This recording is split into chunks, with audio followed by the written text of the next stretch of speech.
ইমানের তপ্ত আগুন জ্বলছে সবার বুকে বুকে। এই কথা বলে বাংলাদেশের মুসলমানরা ক্ষান্ত হয় না। তারা বলতেছে সে আগুন দেশ হতে দেশ দেশান্তরেও জ্বালতে হবে। এই যে আমাদের প্রত্যয়, এই যে আমাদের ঘোষণা, এই যে আমাদের অঙ্গীকার, এই যে আমাদের হুঙ্কার, এর সামনে আজকে দিল্লি থরথর করে যাচ্ছে, ওয়াশিংটন থরথর করে যাচ্ছে, বেইজিং থরথর করে যাচ্ছে, তেল আবিব থরথর থরথর করে যাচ্ছে।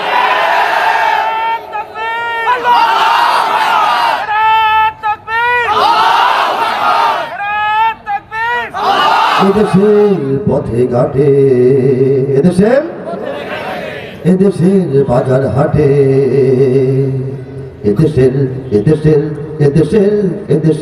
এদেশের গঞ্জে গ্রামে খুদার নামের তসবিহাতে কত পীর আউলিয়াদের অশ্রু ঝরে গভীর রাতে। যে দেশের সন্তানেরা মক্তবে যায় কোরআন বুকে, সে দেশে আল কোরআনের শাসন কায়েম করতে হবে। এদেশে আল্লাহু আকবারের সুরে সূর্য ওঠে, এদেশে আল্লাহু আকবারের সুরে সূর্য ডোবে। এদেশে আল্লাহু আকবারের সুরে সূর্য ওঠে, এদেশে আল্লাহু আকবারের সুরে সূর্য ডোবে। এদেশের জলে স্থলে, এদেশের ফুল ফসলে,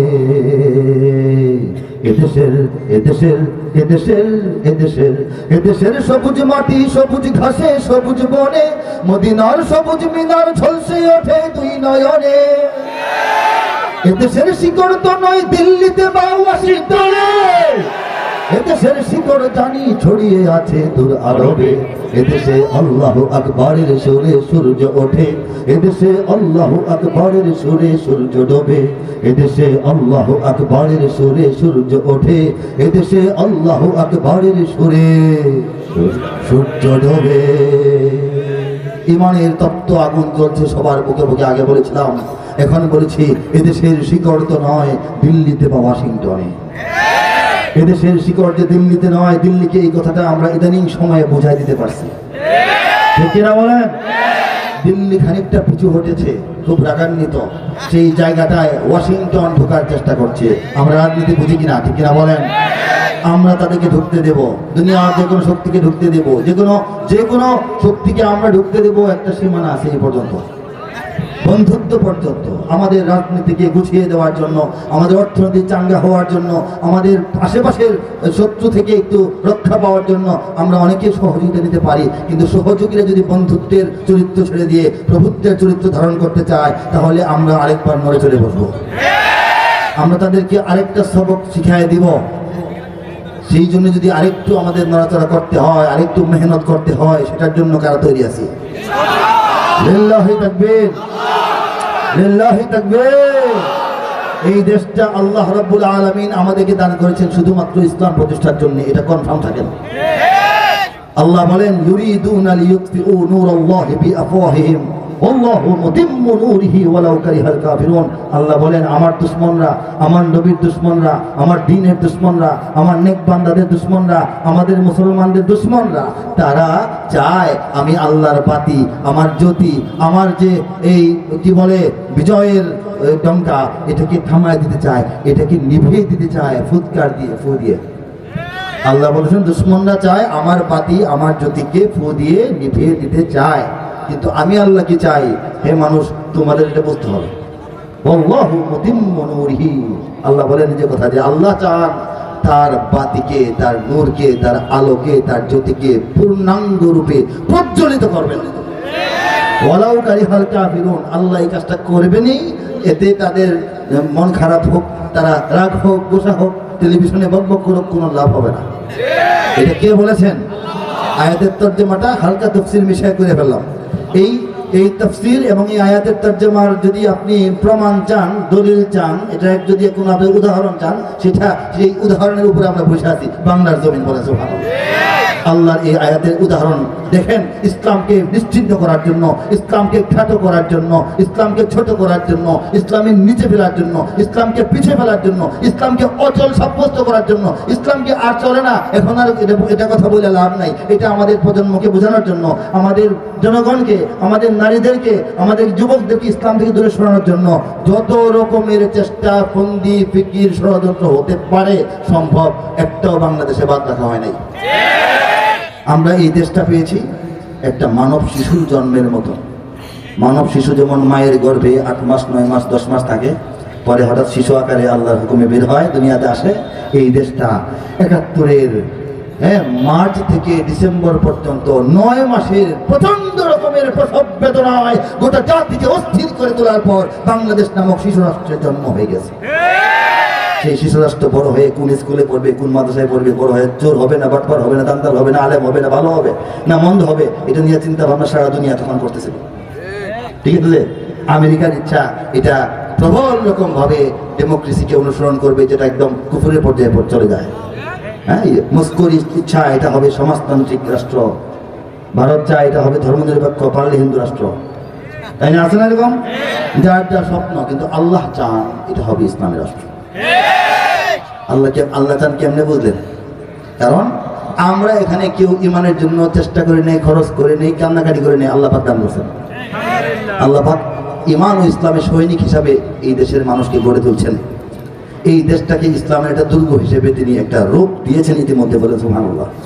এটা তার চূড়ান্ত জায়গায় না গিয়ে থামবে না। বাংলাদেশের চূড়ান্ত ঠিকানা শিশুর ঠিকানা যেমন মায়ের কোল, বাংলাদেশের ঠিকানা ইসলাম। কথা সত্য কিনা বলেন? ওই সংগ্রাম, ওই বিপ্লবের পথে আগাতে গেলে অনেক বাধা আসবে, সারা দুনিয়া বাধা দিবে, রক্ত চক্ষু রাঙাবে, কিন্তু ভয় পাওয়া চলবে না। বাংলাদেশকে হেফাজত করবেন কে?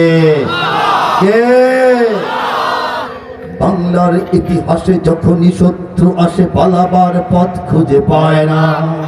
কথা ঠিক করে জোরে আওয়াজ দেবেন। বাংলার ইতিহাসে যখনই শত্রু আসে, পালাবার পথ খুঁজে পায় না। ইংরেজ বেনিয়ারা এখানে খেয়েছে, তারা পালিয়ে গিয়েছে, পাক হয় না। বুঝে নিক আমেরিকা, বুঝে নিক ইন্ডিয়া, বুঝে নিক রাশিয়া ও চায়না।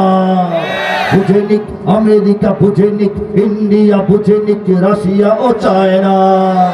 মুমিনের এই মাটি, ইমানের এই ঘাটি কিছুতেই কেড়ে নেওয়া যায় না। মুমিনের এই মাটি, ইমানের এই ঘাটি কিছুতেই কেড়ে নেওয়া যায় না, যায় না, না না। মুমিনের এই মাটি, ইমানের এই ঘাটি কিছুতেই কেড়ে নেওয়া যায় না। সাহাবায়ে কেরামের আগমনে এই দেশ হাজারো বছর আগে ধন্য। ওলিদের মেহনতে গড়ে ওঠা এ জমিন কোটি কোটি মুমিনের জন্য, কোটি কোটি মুমিনের জন্য, কোটি কোটি মুমিনের জন্য। এ মাটির ভাজে ভাজে শহীদের খুন আছে, এ জমিন কখনো শুকায় না। এ মাটির ভাজে ভাজে শহীদের খুন আছে, এ জমিন কখনো শুকায় না, এ জমিন কখনো শুকায় না। মুমিনের এই মাটি, ইমানের এই ঘাটি কিছুতেই কেড়ে নেওয়া যায় না, যায় না, না না। মুমিনের এই মাটি, ইমানের এই ঘাটি কিছুতেই কেড়ে নেওয়া যায় না। এখানে বখতিয়ার 17 ঘোড়সওয়ার নিয়ে তোলে কালেমার পতাকা। এখানে শাহজালাল, শাহ মখদুম, খান জাহানের দুর্গ গড়ে রাখা, ওলিদের দুর্গ গড়ে রাখা, ওলিদের দুর্গ গড়ে রাখা, ঠিক না? এখানে উচ্চশির শরীয়ত তিতুমির মরে তবু মাথা তো ঝুঁকায় না। এখানে উচ্চশির শরীয়ত তিতুমির মরে তবু মাথা তো ঝুঁকায় না, মরে তবু মাথা তো ঝুঁকায় না। মুমিনের এই মাটি, ইমানের এই ঘাটি কিছুতেই কেড়ে নেওয়া যায় না, যায় না, না না। মুমিনের এই মাটি, ইমানের এই ঘাটি কিছুতেই কেড়ে নেওয়া যায় না। এখানে উচ্চশীল শরীয়ত তিতুমির মরে, শাহাদাতকে গ্রহণ করে, কবুল করে, কিন্তু মাথা নেওয়ায় না। দেখেন নাই প্রাক্তন পুলিশ সদস্য, প্রাক্তন মন্ত্রীকে দেখাচ্ছিল, স্যার গুলি করলে একটাই মরে, বাকিটি যায় না। বাকিটি যাবে না তো, এরা তো হাজী শরীয়তুল্লাহ এবং তিতুমিরের উত্তরসূরি। তারা গুলি করলে মারলে আরেকজন মরার জন্য হাজির হবে, তারা রাস্তা ছেড়েও যাবে না, তারা কোনো কর্মসূচি প্রত্যাহার করে নাই, করবে না, ঠিক কিনা? আল্লাহ বলেন ওয়ামাকারু ওয়ামাকারাল্লাহ ওয়াল্লাহু খায়রুল মাকিরিন। আল্লাহ বলেন আমার দুশমনরা সব ধরনের ষড়যন্ত্র চক্রান্ত কুটচাল কৌশল করতে থাকে, আমি আল্লাহ আমার পরিকল্পনা ঠিক করে রাখি। আমি আল্লাহ আমার যে কৌশল সেটাকে আমি অ্যাপ্লাই করি জায়গা মতো সময় মতো, ঠিক না? আল্লাহু খায়রুল মাকিরিন। আল্লাহ নিজেই বলেছেন তোমাদের আল্লাহ সর্বশ্রেষ্ঠ পরিকল্পনাকারী বলেছে। সুবহানাল্লাহ। এটা আমাদের সন্দেহ আছে? দেখেন তাদের পরিকল্পনা ছিল বাংলাদেশের তরুণদেরকে যুবকদেরকে নষ্ট বানায় ফেলা, ভ্রষ্ট বানায় ফেলা। এই জন্য বই হাত থেকে কেড়ে নিয়ে সব পড়াশোনা এখন মোবাইলে, ঠিক না বলেন? ধর্ম বইয়ের পৃষ্ঠার মধ্যে অন্য ছবি ঢুকে যায়, ঠিক কিনা বলেন? এরপরে ইন্টারনেট চালু করে দিয়ে অনলাইনে অনেক কিছু ঢুকাই দিয়া আমাদের সন্তানদেরকে ওয়াইফাইয়ের জালে আবদ্ধ করে একদম দেশের চিন্তা, দিনের চিন্তা, মানুষের চিন্তা, মুক্তির চিন্তা সবকিছু থেকে দূরে সরাইয়া একদম একটা ফালতু একটা জাতি, এটা একটা প্রজন্ম বানানোর চেষ্টা করা হয়েছিল, ঠিক কিনা বলেন? দেখেন এর দোহাই দিয়া, এই করোনার দোহাই দিয়া শিক্ষা ব্যবস্থার কি লন্ডভন্ড অবস্থা বাংলাদেশে হয়েছে। এগুলি তাদের ষড়যন্ত্র ছিল, কিন্তু আল্লাহর পরিকল্পনা কি ছিল? সময় মতো এই তরুণরাই রাস্তায় নামবে, আওয়াজ তুলবে, বুক পেতে দিবে, ঠিক কিনা? সেটাই কিন্তু হয়েছে। তাদের পরিকল্পনা অনেক কিছু ছিল, আমি আস্তে আস্তে বলবো। এখানে লক্ষ প্রাণ আকাশে দেয় আজান, জমিনে লুটায় কোটি কোটি শির। এখানে লক্ষ প্রাণ আকাশে দেয় আজান, জমিনে লুটায় কোটি কোটি শির। এখানে হাওয়ার আগে হাজারো কণ্ঠে জাগে, দিকে দিকে নারায়ে তাকবীর, দিকে দিকে নারায়ে তাকবীর, ঠিক না? লক্ষ লক্ষ মসজিদ থেকে লক্ষ লক্ষ মুয়াজ্জিন এখানে, মানে এই বাংলাদেশে প্রতিদিন 5 বার আল্লাহু আকবার ধরে আকাশে বাতাসে ছড়িয়ে দেয়। সেই আওয়াজ শুনে কোটি কোটি কপাল, কোটি কোটি শির, কোটি কোটি মস্তক এই বাংলাদেশের জমিনটার পবিত্র ধুলাবালির মধ্যে আল্লাহর সামনে সিজদায় লুটিয়ে পড়ে।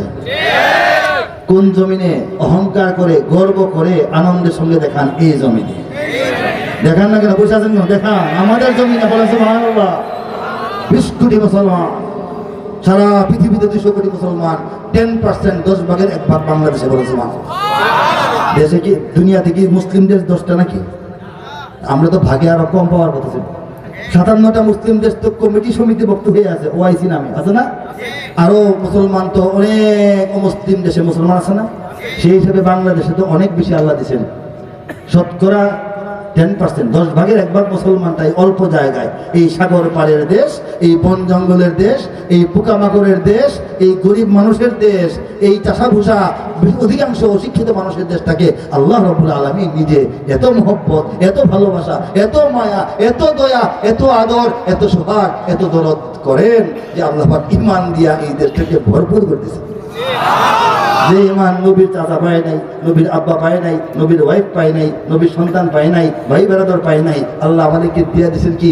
আমাদেরকে ধ্বংস করার জন্য, শাস্তি দেওয়ার জন্য, দুজকে নেওয়ার জন্য, ব্যর্থ করে দেওয়ার জন্য, মুশরিকদের সামনে লাঞ্ছিত করার জন্য।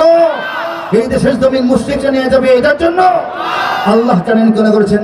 রিজার্ভ ফোর্স হিসাবে 20 কোটি মুসলমানকে আল্লাহ এই দেশে তৈরি করতেছেন। সারা দুনিয়ায় যখন আখেরি লড়াই শুরু হয়ে যাবে, একদিকে হক, একদিকে বাতিল, একদিকে ঈমান, একদিকে কুফর, একদিকে শিরক, আর একদিকে তাওহীদের লড়াই, সেই লড়াইয়ে বাংলাদেশের যুবকেরা, বাংলাদেশের তরুণেরা, বাংলাদেশের নারী পুরুষ সমস্ত মুসলমানেরা তাদের যার যার সীমাবদ্ধতার ভিতর থেকে, তাদের শরীয়ী নিয়ম কানুনের ভিতর থেকে ইসলামের জন্য জীবন কুরবান করে দেবে, ঠিক না?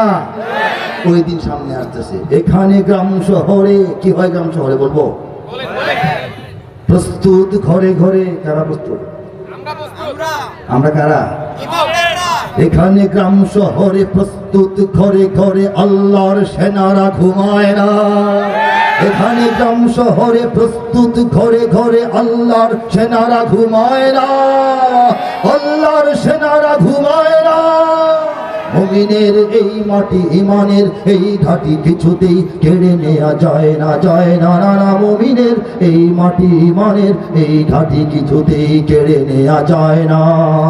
বুঝে নিক আমেরিকা, বুঝে নিক ইন্ডিয়া, বুঝে নিক রাশিয়া ও চায়না, মুমিনের এই মাটি ইমানের এই ঘাটি কিছুতেই কেড়ে নেওয়া যায় না, যায় না। মুমিনের এই মাটি ইমানের এই ঘাটি কিছুতেই কেড়ে নেওয়া যায় না। চেষ্টা চলছে বাংলাদেশ জন্মগ্রহণ করার পর থেকে আজ পর্যন্ত প্রায় 53 বছর, তো নাকি 54 হতে চলছে। এই যে 53-54 বছরের বয়স বাংলাদেশে, এই ইতিহাসটা দেখেন না, শত শত হাজার হাজার নামে বেনামে জানা অজানা চেনা অচেনা লিস্টেড আনলিস্টেড এনজিও গ্রামে গঞ্জে প্রত্যন্ত জায়গায় কাজ করতেছে গোপনে গোপনে, ঠিক না বলেন? এরপর দেখেন সমস্ত মিডিয়া, প্রায় সমস্ত মিডিয়া 24 ঘন্টা তাদের খবরে, তাদের প্রতিবেদনে, তাদের ফিচারে, তাদের প্রচারে, তাদের বিজ্ঞাপনে, তাদের টক শোতে, তাদের সিনেমায়, তাদের নাটকে, তাদের আলাপে, তাদের সালাপে সবকিছুর মধ্যে ইসলামকে ডাউন করার চেষ্টা করতেছে। বড় বড় চেয়ারে বসা মহাপরিচালক পর্যায়ের কি বলে VC, DG, pro VC, proctor, dean, অমুক ইনস্টিটিউশনের মহাপরিচালক, অমুক ফাউন্ডেশনের মহাপরিচালক, এই জাতীয় যারা, তারা অমুক একাডেমি নাট্যকলা শিল্পকলা, তারা এতটা বছর ধরে ইসলামকে ডাউন দেওয়ার চেষ্টা করতেছে। তাদের লেখায়, তাদের কথায়, তাদের ছড়ায়, তাদের গল্পে, তাদের প্রবন্ধে, তাদের নিবন্ধে, তাদের গ্রন্থে, তাদের গ্রন্থমেলায়, তাদের বক্তৃতায়, তাদের লেকচারে, তাদের টক শোতে খালি একটাই কথা, মোল্লাদের বিরুদ্ধে, মৌলানাদের বিরুদ্ধে, মাদ্রাসা কমাও, মসজিদ থামাও, ঠিক কিনা বলে? এটা সব কিছু যা বললাম এগুলো হচ্ছে ওয়ামা কারু, ওই আয়াতটা এইটুকু তর্জমা করি। ওয়ামা কারু এই সবগুলো মিললে হচ্ছে ওয়ামা কারু। আর ওয়ামা কারু আল্লাহ হইল, তারা বলে থামাও, আল্লাহ বলে চালাও, তারা বলে কমাও, আল্লাহ বলে পালাও। মসজিদ কমে না বাড়ে, মাদ্রাসা কমতেছে না বাড়তেছে, আলেম কমতেছে না বাড়তেছে, হাফেজ কমতেছে না বাড়তেছে। 7টা গ্রাম মিলে আগে একটা মুফতি পাওয়া যায় নাই। বাংলাদেশে এমন অঞ্চল আছে 7টা মুফতি একটা গ্রামে, আল্লাহ দান করছে, বলছে সুবহানাল্লাহ। শুধুমাত্র কি বলে ইসলামের খেদমতে না, গোটা বিশ্বের মুসলমানদের উম্মার ইসলামের নেতৃত্বেও আল্লাহ রাব্বুল আলামিন বাংলাদেশকে কবুল করতেছেন, বলে সুবহানাল্লাহ। সারা দুনিয়ায় দাওয়াত তাবলীগের যে কাজ হয়, এটা সবচেয়ে বড় সমাবেশটা বাংলাদেশের রাজধানীর বুক চিরে বয়ে যাওয়া তুরাগ নদীর পাড়ে হয়। 100, 150, 200 দেশের মধ্যে আন্তর্জাতিক প্রতিযোগিতায় বাংলাদেশের ছোট্ট তরুণ কিশোররা সারা দুনিয়াকে পিছনে ফেলে কুরআনুল কারীমের হিফজের প্রতিযোগিতায় 1 নম্বর হয়। কাতার, কুয়েত, জর্দান, বাহরাইন, আরব আমিরাতের বিভিন্ন খণ্ড, সৌদি আরবের বিভিন্ন অংশ, ওমান, এই সব জায়গায় দামি দামি মসজিদ হয়। এত দামি মসজিদ, মসজিদের উজুর কল একটা বিক্রি করলে আমাদের গ্রামে একটা পাকা মসজিদ হবে। আসলে দেখছেন না? যারা গেছেন দেখেন তো। আমি তো প্রথম বুঝি না, কলের নিচে হাত দিয়ে মুসা দেওয়ার কিছু নাই, হাত দিলেই পানি এমনি পড়ে, হাত সরালে পানি বন্ধ হয়ে যায়। কেমনি সেন্সর সারা দুনিয়াতে আছে। প্রথম যখন দেখছি তো অবাক মনে হয়েছে। তো বলতেছি কেন, এই যে দামি দামি মসজিদগুলা নবীর দেশে না, খালি আর সৌদি আরবকে নবীর দেশ মনে করবেন না। সৌদি আরব তো আগে ছিল না, এই সীমানা তো পরে হয়েছে। গোটা আরবেই নবী আরব, বলেন সুবহানাল্লাহ। আরব কি নবীর দেশ না? কুরআন নাজিল হওয়ার দেশ না? সেই এলাকার মসজিদ, বিশ্বসেরা মসজিদ, ইমাম সাহেব সব বাংলাদেশ থেকে নেওয়া হয়। সব মনে অনেকেই এটা কি বাংলাদেশের মর্যাদা কিনা বলেন, শ্রেষ্ঠত্ব কিনা বলেন, নেতৃত্ব কিনা বলেন। আরে কাবা ঘরের গিলাফ দেখেন না, কালো রং গিলাফের মধ্যে সোনালী হরফে কোরআনের আয়াত লেখা, দেখছেন না তোরা? এই আয়াতটা তো স্বর্ণ দিয়ে পরে কাজ করে, সুই সুতা দিয়ে করে, স্বর্ণের সুতা দিয়া। কিন্তু প্রথম তো এটা লিখতে হয় নাকি? প্রথম যে লিখেন পেন্সিল দিয়ে, কলম দিয়ে, তুলি দিয়ে, যিনি ডিজাইনটা করে দেন, তিনি হচ্ছেন বাংলাদেশের চট্টগ্রামের মৌলানা মুখতার আহমদ নামক আমাদের একদিনই ভাই। বই আছেন আপনারা, বাংলাদেশকে নিয়ে দুশ্চিন্তার কিছু নাই। বাংলাদেশ নিয়ে মন ছোট করলে গুনাহ হবে, মন বড় রাখেন। আল্লাহ পাক মন বড় রাখার মতো অনেক কিছু দিচ্ছেন, বলেছে মানুষ। এই জন্য তো এত দুশ্মন, এত বদনজর, এত চারিদিকে খালি সীমান্ত ভেঙে ঢুকে পড়তে চায়। ব্রাহ্মণবাড়িয়ার মুজাহিদরা মুসলমান ভাইয়েরা বলছে যে এই আসেন, আর যারা বলে এখান থেকে বাংলাদেশ থেকে এই জেলা নিয়ে যাবে, সেই জেলা নিয়ে যাবে, ব্রাহ্মণবাড়ি আমার লোকজন বলতেছে আমাদেরকে নেন না কেন, তালিকায় আমরা নাই কেন? এগুলি তো হেসে হেসে বলতেছি, বাস্তবতা। আল্লাহ পাক এই জায়গাটাকে এমন বানাইছেন, সারা দুনিয়ার নজর এখানে। আমেরিকা চায় একটু জাহাজ ঢুকাইতে, রাশিয়া চায় একটু জাহাজ ঢুকাইতে, তারা চাবে, অসুবিধা নাই। কিন্তু আল্লাহ যেটা ঠিক করে রাখছেন সেটাই ইনশাআল্লাহ কি হবে, বাস্তবায়ন হবে। বাংলাদেশের সব মানুষের নাম বদলাতে পারে, বইয়ের পাতায় স্বাধীনতা সংগ্রাম বদলাতে পারে। 2010-এ লেখা, এখন না, ঘটনা দেখে দেখে লিখে নেই, আগে লিখছি এখন করতেছে। বইয়ের পাতায় স্বাধীনতার ইতিহাস চেঞ্জ হচ্ছে না এখন নতুন বইয়ে?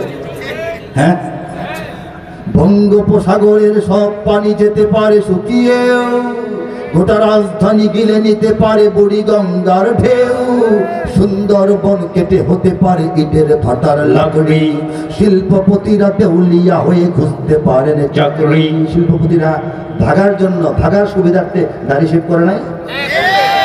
হ্যাঁ, কোনটা না হইতে পারে, হইতে তো পারে না। কেন্দ্রীয় কারাগার চকবাজার ছিল, এখন কেরানীগঞ্জে যায় নাই। দেশের প্রধান নির্বাহী গণভবনে থাকতেন, এখন যমুনাতে উঠছেন না একজন। এটা তো চেঞ্জ হইতে পারে। আল্লাহ চাইলে, মানুষ চাইলে, ভোটে হোক, আন্দোলনে হোক, বিপ্লবের মাধ্যমে হোক, পতাকা পরিবর্তন হয়, জাতীয় সঙ্গীত পরিবর্তন হয়, দেশের সীমানা পরিবর্তন হয়, সব হইতে পারে। সব হয়, কম হোক বেশি হোক, ছোট হোক বড় হোক, উত্থান হোক পতন হোক, ভালো হোক মন্দ হোক, বাংলাদেশের কপালে যাই হোক, হবে ইসলামের জন্য, ঠিক না? বঙ্গোপসাগরের সব পানি যেতে পারে শুকিয়েও, গোটা রাজধানী গিলে নিতে পারে বুড়িগঙ্গার ঢেউ, সুন্দরবন কেটে হতে পারে ইটের ভাটার লাকড়ি, শিল্পপতিরা দেউলিয়া হয়ে খুঁজতে পারেন চাকরি, চোর গুন্ডারা পেয়ে যেতে পারে মন্ত্রীর মর্যাদা। 10 সালে লেখা, এরপর কি চোর গুন্ডারা মন্ত্রী হয় নাই? এই দুটা শব্দ লেখার পর আমি ভদ্রলোক হিসেবে একটু লজ্জা পাইছিলাম। আমার পক্ষে মনে হয় এভাবে লেখা সুন্দর হয়নি। যারা শ্রোতা মনে করবেন যে ওনার মতো লোক চোর গুন্ডা সুন্দর শব্দ লিখলো, ভালো শব্দ লিখতো নাকি, নিজে একটু লজ্জা পাচ্ছিলাম। পরে দেখি যে না, একেবারে লম্পট লোক মন্ত্রী হয়েছে, তার কল রেকর্ড ফাঁস হয়েছে, সে আবার রাষ্ট্র ধর্মের বিরুদ্ধে কথা বলে, ঠিক কিনা বলেন? তখন মনে হয়েছে না, এত বেশি খারাপ লিখে নাই, মোটামুটি ভদ্র ভাষাই ব্যবহার করেছে। চোর গুন্ডারা পেয়ে যেতে পারে মন্ত্রীর মর্যাদা, আইনের ফাঁকে কালো টাকা সব হয়ে যেতে পারে সাদা। অনেকেই বলে এই দেশ নাকি হুজুগে জাতির দেশ, দফায় দফায় বদলায় এর রংঢং পরিবেশ। তাই বলে ইসলাম তো এদেশে হুজুগে হবে না শেষ, হুজুগে হবে না শেষ। ইসলাম এ মাটির পরতে পরতে জনপদে ঘরে ঘরে, ইসলাম এ জাতির 90% মানুষের অন্তরে। ইসলাম এ মাটির পরতে পরতে জনপদে ঘরে ঘরে, ইসলাম এ জাতির 90% মানুষের অন্তরে। ইসলাম নিয়ে কেউ ছিনিমিনি খেলে এমন শক্তি নেই, ইসলাম নিয়ে কেউ ছিনিমিনি খেলে এমন শক্তি নেই। আর কিছু থাক না থাক এদেশে ইসলাম থাকবে, সবকিছু বদলে যাক এদেশে ইসলাম থাকবে। আর কিছু থাক না থাক এদেশে, সবকিছু বদলে যাক কিন্তু এদেশে ইসলাম থাকবে। এই জমিনটাকে রক্ষা করতে তৈরি আছেন তারা। ইঞ্চি ইঞ্চি মাটি সোনার চাইতে খাঁটি, নগদ রক্ত দিয়ে কেনা। শত্রু বাহানাদার একটি কণাও তার কেড়ে নিতে কেউ পারবে না। রঙের তুলিতে আঁকা সবুজের ছায়া ঢাকা সুজলা সুফলা পরিপাটি। লক্ষ শহীদ গাজী রেখেছে জীবন বাজি, করেছে স্বাধীন এই মাটি। বাংলাদেশ আমার বাংলাদেশ, তোমার বাংলাদেশ সবার প্রাণ। ধন্য ধন্য আমি সবার চাইতে দামি বাংলা মাটির সন্তান। বাংলাদেশ আমার বাংলাদেশ, তোমার বাংলাদেশ খোদার দান। সোনার জন্মভূমি তোমার জন্যে আমি জীবন দিয়েছি কোরবান। এই দেশের জন্য জীবন কোরবান করি নাই? 71 করি নাই? আগে তো আর অনেক বেশি, আমাদের ছেলেরা জানে না, করে না ইতিহাস। কয়েকদিন আগে করি নাই, কয়েকদিন আগে, ঠিক না? চারিদিকে দুশ্মন আছে না নাই? চারিদিকে দুশ্মন, ভেঙো না মন, সাহস জমিয়ে রাখো বুকে। ইমান জিন্দা করে জিহাদের হুঙ্কারে পরাজিত কর শত্রুকে। চারিদিকে গাদ্দার ভিনদেশি তাবেদার, সজাগ দৃষ্টি রাখো সবে। সকল মির্জাফর বিদেশি গোলাম চর রুখতে তাদের আজ হবে। বাংলাদেশ আমার বাংলাদেশ তোমার বাংলাদেশ সবার প্রাণ। ধন্য ধন্য আমি সবার চাইতে দামি বাংলা মাটির সন্তান। বাংলাদেশ আমার বাংলাদেশ তোমার বাংলাদেশ খোদার দান। সোনার জন্মভূমি তোমার জন্যে আমি জীবন দিয়েছি কোরবান। কথা ঠিক কিনা? সোনার জন্মভূমি তোমার জন্য আমি জীবন দিয়েছি কোরবান। রাসূলুল্লাহ সাল্লাল্লাহু আলাইহি সাল্লাম যখন মক্কায় নবুয়ত পেয়েছেন, নবুয়ত প্রকাশ হয়েছে, তখন মদিনায় যান নাই। ওই সময়টায় সাহাবীদের উপর অত্যাচার নির্যাতন প্রচন্ড রকম হচ্ছিল, ঠিক কিনা বলে? এই যে নবুয়ত পাওয়ার ৫ম বছর আল্লাহ রাসূল সাল্লাল্লাহু আলাইহি সাল্লাম বর্ণিত শুনেন, ইতিহাস বলতেছি ৫ মিনিটে। কিছু সাহাবীকে বললেন, হে আমার সাহাবারা, যদি সামর্থ্য কোলায়, যদি সাহসে কোলায়, তোমরা নীরবে নীরবে আরব থেকে বের হয়ে লোহিত সাগর পার হয়ে আফ্রিকার আবিসিনিয়ায় চলে যাও। হিজরতের অনুমতি দিলেন। সাহাবাদের একটা দল ৮২ থেকে কিছু কম বেশি হবে, নারী পুরুষ সহ বাচ্চা সহ ৮২ জনের একটা দল কোথায় চলে গেলেন? আবিসিনিয়ায়, বর্তমান ইথিওপিয়া যেটাকে বলে, আগে বলা হয়তো হাবশা, সেখানে চলে গেলেন। সেই সাহাবীরা পরবর্তীতে মক্কা মদিনায় আর ফিরে আসেন নাই। হিজরতের সময় নাই, বদর যুদ্ধে নাই, উহুদ যুদ্ধে নাই, খন্দক যুদ্ধে নাই, সুলহে হুদায়বিয়ায় নাই, মক্কা বিজয়ের সময় অনেকেই নাই। তারা কোথায় গেলেন? তারা আবিসিনিয়া থেকে দ্বীনের দাওয়াত নিয়ে সারা দুনিয়ায় ছড়িয়ে পড়েছিলেন। তারা ভাবলেন যে মক্কার অবস্থা কবে ভালো হয় মন্দ হয়, দরকার কি, আল্লাহ রাসূল আমাদেরকে ঈমানটা দিয়ে দিয়েছেন, বসে রেখে দরকার কি, আমরা সারা দুনিয়া ছড়াই দিই। সেই সাহাবীদের মধ্যে হযরত সাদ ইবনে আবি ওয়াক্কাস রাদিয়াল্লাহু তাআলা আনহুর আব্বা হযরত আবু ওয়াক্কাস ওহাইব ইবনে মালিক রাদিয়াল্লাহু তাআলা আনহু, তার নেতৃত্বে ৪ থেকে ৮ জন সাহাবীর একটা গ্রুপ জাহাজ ভর্তি করে ব্যবসার মালামাল নিয়ে আবিসিনিয়া থেকে অন্তর্ভুক্তি ঈমান নিয়ে আরব সাগর, ভারত সাগর পাড়ি দিয়ে চট্টগ্রাম দিয়ে বাংলাদেশে প্রবেশ করেছিলেন। ৬১৮ খ্রিস্টাব্দে, এখন ২০২৪, ৬২২ খ্রিস্টাব্দে বদর যুদ্ধ হয়। এর ১.৫ বছর আগে নবীজি মক্কা থেকে মদিনায় যান। এরও ২.৫ বছর আগে নবী তখনও মক্কায়, অথচ সাহাবায়ে কেরাম ইসলামটা নবীর কাছ থেকে নিয়ে বাংলাদেশ ঢুকে গেছে। জোরে বলবেন না সুবহানাল্লাহ? নবীজি তখনও মক্কায়, তখনও মদিনাবাসী নবীর কাছে আসে আর বলে যে হুজুর, মক্কা তো আপনাকে শান্তি দিবে না, চলে আসেন মদিনায়, আমরা তৈরি আপনার জন্য, মদিনা আপনার জন্য প্রস্তুত। আল্লাহ নবী বলেন, রাখো মিয়া, বুঝাবে, তোমরা যাও, নাও সঙ্গে ২ জন সাহাবী দিয়ে দিলাম শিক্ষক, তাদেরকে নিয়ে যাও, তারা তোমাদেরকে দিন শিখাবে, শরীয়ত শিখাবে, আরো কিছু মানুষ ইসলাম গ্রহণ করবে। পরিবেশ পাওয়ার পর আমি কেমনি আসবো না আসবো চিন্তা ভাবনা করি। এই পরামর্শ চলতেছিল, ইতিহাসে আছে। আকাবায়ে উলা, আকাবায়ে সানি, এগুলি হচ্ছে কাবা থেকে কাছাকাছি মিনার দিকে, এই মিটিংগুলো হচ্ছে। নবীজিকে মক্কা থেকে মদিনা নেওয়ার মিটিং টিটিং চলতেছে। এই সময়টার মধ্যেই মদিনা নবীজি এখনো যান নাই, মদিনা নবীকে পায় নাই, তোলা আল বাদু আলাইনা গায় নাই, তখনও মসজিদে কুবা হয় নাই, মসজিদের নববীর অস্তিত্ব আসে নাই। বদর যুদ্ধ তো আরো পরে, এর আরো বহু আগেই নবীজি তখনও আসমানের নিচে জিন্দা, এবং মক্কায় এই অবস্থায় বাংলাদেশ ইসলাম পেয়ে গেছে সাহাবীদের হাতে। এই সাহাবীরা মালয়েশিয়া, ইন্দোনেশিয়া হয়ে চীন পর্যন্ত তাদের বাণিজ্যিক সফরে যেতেন। চীনে সাহাবীদের খবর আছে, ক্যান্টন বন্দর, সমুদ্র বন্দরে ৪ জন সাহাবীর খবর আছে। কেউ যদি ব্যবসার জন্য ঘুরতে যান দেখে আসবেন।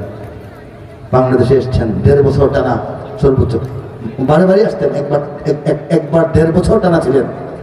চট্টগ্রাম থেকে সমুদ্র উপকূল ধরে ধরে একদম ইয়েতে আমাদের সুন্দরবনের উপকূল পর্যন্ত, খুলনা পর্যন্ত গিয়েছিলেন। তাহলে কি বোঝা গেল? বাংলাদেশে ইসলামকে ধাক্কা মারি পড়ে যাবে, ফু দিলে উড়ে যাবে। ঘরোয়া আন্তর্জাতিক দেশীয় বিদেশি চক্রান্ত হইলে ইসলাম নিঃশেষ হয়ে যাবে? ইসলাম নিঃশেষ হবে না ইনশাআল্লাহ, ঠিক কিনা? পাশাপাশি আমাদের আরেকটা কথা মনে রাখতে হবে, সারা দুনিয়ার মুসলমানরা কিন্তু আমাদের ভাই। বাংলাদেশ নিয়ে একটু বেশি বলি কেন? পৃথিবীতে এমন একটা মুসলিম দেশ, যে মুসলিম দেশের চতুর্দিকে আরেকটা মুসলিম দেশের সীমান্ত নাই। দুনিয়াতে তো আরো মুসলিম দেশ আছে, কিন্তু কানাকানি করা, সলা পরামর্শ করার, সালাম কালাম করার, দুঃখটা বলার, সুখ ভাগ করে নেওয়ার মতো আরেকটা প্রতিবেশী দেশ থাকে। ঝগড়াও হয়, মিলও হয়। আমরা এমন এক দেশ, যে দেশের চতুর্দিকে 1 ইঞ্চি পরিমাণ আর একটা কানাকানি করার মতো মুসলিম দেশ নাই। কাজেই এই দেশের সীমান্ত, এই দেশের স্বাধীনতা, এই দেশের সার্বভৌমত্ব, এই দেশের মুক্ত পতাকা, এই দেশের আকাশ, এই দেশের বাতাস, এদেশের মানচিত্র নিয়ে আমাদের লিখতে হয়, গাইতে হয়, বলতে হয়, বেশি বেশি প্রচার করতে হয়, তরুণদেরকে উদ্বুদ্ধ করতে হয়। অনেক সময় আলেম সমাজ বোঝেন না, মনে করেন আসাবিয়ত শুরু হয়ে গেছে। আসাবিয়ত না, মাস আলাস একরকম না। আমাদের সীমানাটা হাতছাড়া হলেই তো মুশরিকদের হাতে চলে যাবে। এই সীমানা কেড়ে নেওয়ার কথা শত্রু আছে, এটা পাহারা দেওয়া কি আমাদের ইমানের দায়িত্ব না? এই কাজটা করতে হবে। পাশাপাশি মনে রাখতে হবে যে আমরা পৃথিবীর 200 কোটি মুসলমানের একটা অঙ্গ, ঠিক কিনা? আপনি চোখের মধ্যে গুলি লাগছে, সারা গায়ে ব্যথা করে, আঙ্গুলের মধ্যে পোষ মারছে কেউ, চোখ দিয়ে পানি পড়ে, কেন? আঙ্গুল কেটে গেছে, চোখের কি হয়েছে? চোখের সমস্যা কি? আঙ্গুল কেটে নিয়ে গেছে ডাকাতে, চোখের সমস্যা কি? আমাকে এটা বোঝান। এটা আপনি যা বুঝাবেন ইসলামটাও তাই, বলেন সুবহানাল্লাহ। আজকে ইরাক ধ্বংস হলে আমরা ধ্বংস হয়ে যাই, আরাকান আক্রান্ত হলে আমরা কষ্ট পাই। আজকে এই ফিলিস্তিনে যদি শিশু হত্যা হয়, মনে হয় আমরা আমাদের শিশুকে হারালাম, ঠিক কিনা বলেন? এই ভ্রাতৃত্ববোধ, এই জাগরণ হচ্ছে মুসলিম জাতীয়তাবাদ, বলেন সুবহানাল্লাহ। ভাষায় আমরা বাঙালি, মানচিত্রের পরিচয়ে আমরা বাংলাদেশি, বিশ্বাসের পরিচয়ে আমরা মুসলমান। বাংলাদেশের মুসলিম, আমি বাঙালি মুসলমান, কমপ্লিট পরিচয়, ঠিক না?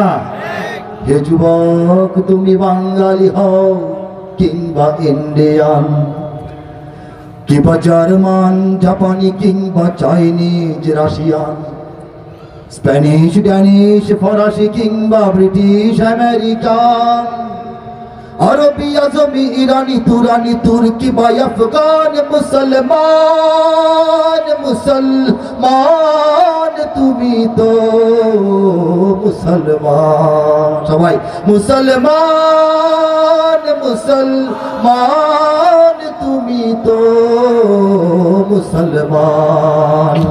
তুমি সাদা হও কিবা কালো হও, দেখো রক্ত তোমার লাল, সুখী হও কিবা দুঃখী হও, দেখো ঈমান নির্ভেজাল, কাছে রও কিবা দূরে রও, তবু কাবাই তোমার ঘর, স্লোগানে তোমার কেঁপে ওঠে আজ পৃথিবীটা থর থর, মৃত্যু তোমায় জানায় সালাম, দূরে থাকে শয়তান, মুসলমান, মুসলমান তুমি তো মুসলমান, ঠিক না?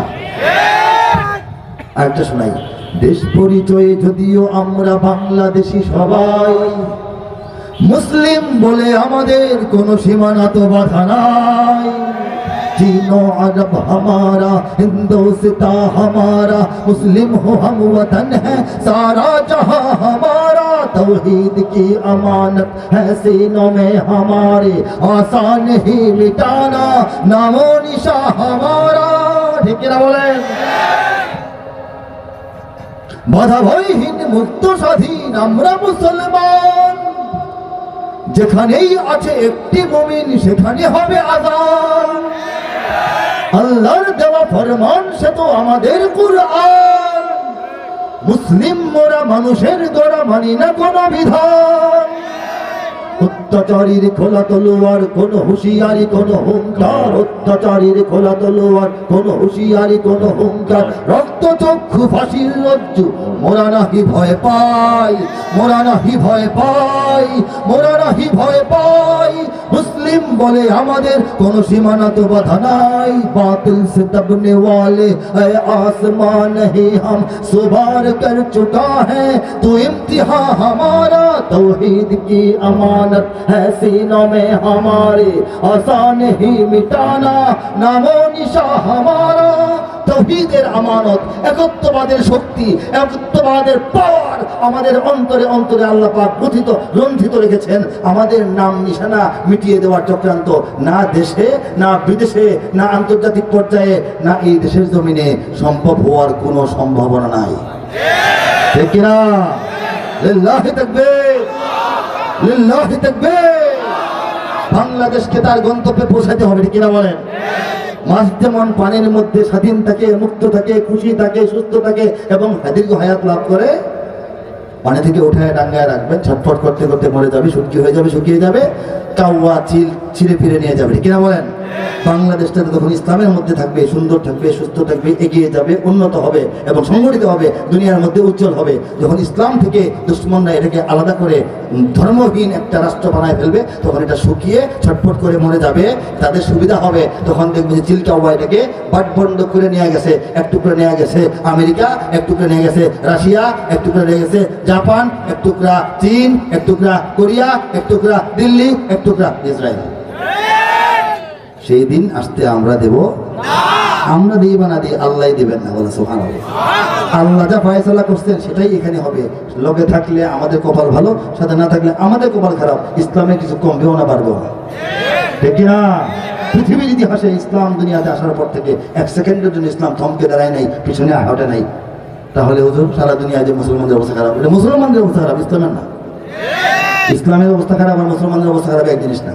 মুসলমানদের অবস্থা আল্লাহ পরীক্ষা দিয়া ভালোবেসেও পরীক্ষা দেন, অনেক সময় শাস্তি দেন, কুফরের গোলামি করার জন্য দেন, তাগুতের গোলামি করার জন্য দেন, অসৎ হয়ে যাওয়ার জন্য দেন। মুসলমান নামে কিন্তু আমি মুসলমান না, এই জন্য আল্লাহ শাস্তি দেন, সেটা ভিন্ন কথা। কিন্তু ইসলামের কোনো পতন হওয়ার জন্য ইসলাম দুনিয়াতে আসে নাই। ইসলাম পতন হওয়ার জন্য আসে নাই, ছোট হওয়ার জন্য আসে নাই, বড় হওয়ার জন্য আসছে।